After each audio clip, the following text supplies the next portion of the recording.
Las células tienen su origen en la misma célula, en la célula troncal hematopoyética, ¿sí?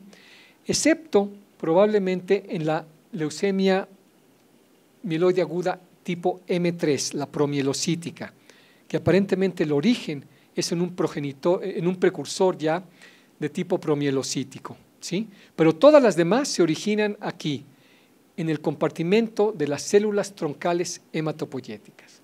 ¿Por qué es importante estudiar a las células troncales hematopoyéticas? Porque nos ayuda a entender el proceso de formación sanguínea en condiciones normales, porque nos ayuda a entender el origen de los trastornos hematológicos como las leucemias o la anemia plástica o la mielodisplasia, y porque entendiendo la biología de las células troncales hematopoyéticas podemos desarrollar estrategias terapéuticas para tratar a pacientes con este tipo de patologías. Ya terminé, nada más quiero mostrarles algo. Ustedes saben que ahora está muy de moda eso del reto de los 10 años, ¿no? ¿Cómo me veía yo hace 10 años? ¿Cómo me veo ahorita? Bueno, pues déjenme platicarles que también en el sistema hematopoyético ha habido cambios importantes. Y vamos a ver el reto, no de los 10, de los 50 años. Miren, este es el primer esquema de la hematopoiesis que se publicó en 1969. Ustedes no habían nacido. Yo tenía 8 años cuando se publicó ese esquemita. 1969, primer esquema publicado por Donald Metcalf y Malcolm Moore. Y si ustedes ven, en la parte izquierda de la figura están los dos primeros compartimentos, el de la célula troncal hematopoyética y las células progenitoras. Y vean ustedes cómo representaron a estas células, como círculos totalmente vacíos y con líneas punteadas, discontinuas. Porque en 1969 casi no se sabía nada de estas células, se sabía que existían. En 1969 ya se habían empezado a hacer algunos trasplantes. Se sabía que había células troncales y células progenitoras, pero no se sabía nada de ellas prácticamente. Por eso es que se representaron así. 1969, 50 años después, 2019, sabemos muchísimo de estas células. Sabemos que hay células troncales de corto plazo, de largo plazo, progenitores multipotenciales, progenitores oligopotenciales, progenitores bipotenciales, progenitores monopotenciales. Sabemos qué moléculas expresan, sabemos qué moléculas no expresan, sabemos qué factores de transcripción expresan, sabemos qué genes se encienden, qué genes se apagan, sabemos qué genes son importantes para la proliferación, qué genes son importantes para la diferenciación, qué genes son importantes para la autorrenovación. Sabemos qué genes son importantes para mantener a las células vivas, sabemos qué genes se alteran y que llevan a la producción de células leucémicas, sabemos qué genes se alteran y conducen a la mielodisplasia, sabemos qué genes se alteran y producen anemia plástica o anemia de Fanconi, sabemos muchísimo de estas células. Y con esto yo termino. Muchísimas gracias. ¿Cuál es la importancia de que la célula madre sea de corto o de largo alcance? Fíjate que la importancia radica en por cuánto tiempo estas células pueden mantener la hematopoiesis. Creo que se va a entender mejor este proceso si pensamos en un trasplante.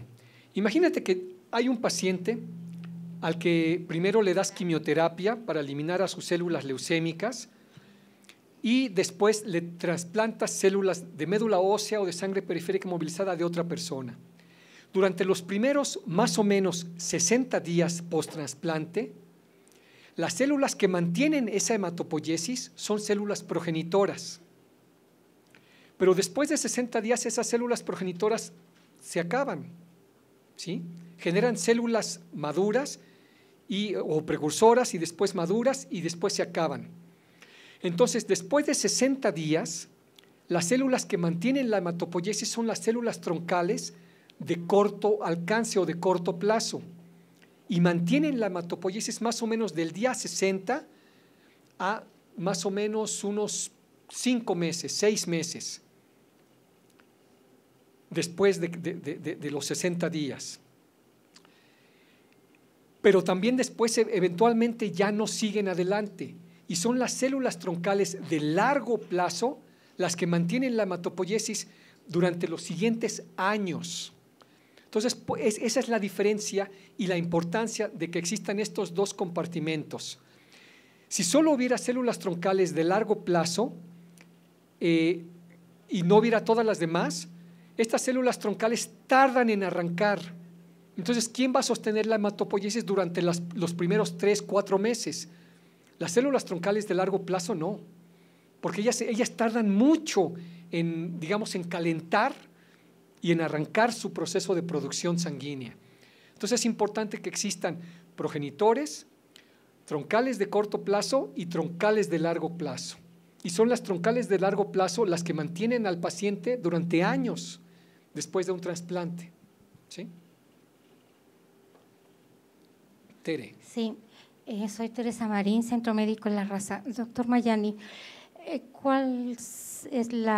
¿tiene alguna participación la célula dendrítica en la hematopoiesis o solamente en la patología?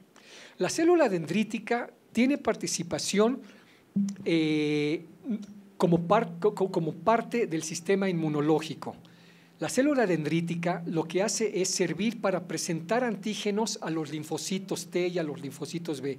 De hecho, a la célula dendrítica se le conoce como célula profesional presentadora de antígenos. Entonces, no participa en el proceso de producción de sangre, sino participa en los procesos de reconocimiento de antígenos extraños para que se monte una respuesta inmune. De hecho, últimamente, que está muy de moda la inmunoterapia, por ejemplo, para el cáncer, las células dendríticas juegan un papel fundamental en los esquemas de inmunoterapia contra células cancerosas, porque ellas lo que hacen es, toman al antígeno que viene del exterior, por ejemplo, de un virus o de una bacteria, y lo acercan y se lo presentan a la célula linfoide.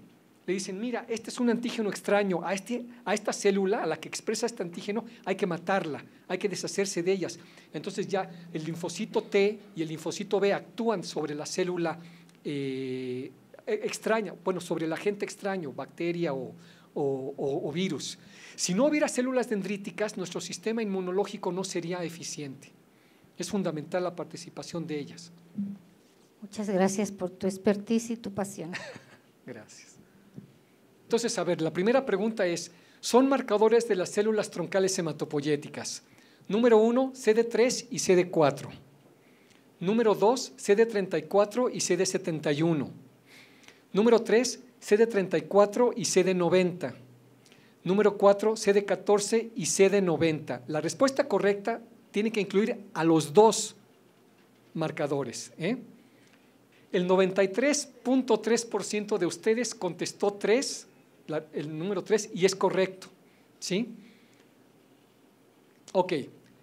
Del total de células de la médula ósea, las células troncales hematopoyéticas constituyen el 0.01%, 1.5%, 0.8% o 2.5%. 15 segundos para responder. 96.8% de ustedes dijeron que es la número 1 y efectivamente es la número 1. Alrededor de 0.01%. ¿Sí? Ok, última pregunta. ¿Son componentes del microambiente hematopoyético? Número 1, melanocitos y trombocitos. Número 2, osteoblastos y células endoteliales. Número 3, adipocitos y células de Kupfer. Número 4, condroblastos y queratinocitos. 93.3% de ustedes dijeron que la respuesta correcta es la número 2 y efectivamente es la respuesta correcta. Muy bien, pues muchas gracias y me voy a tener que ir.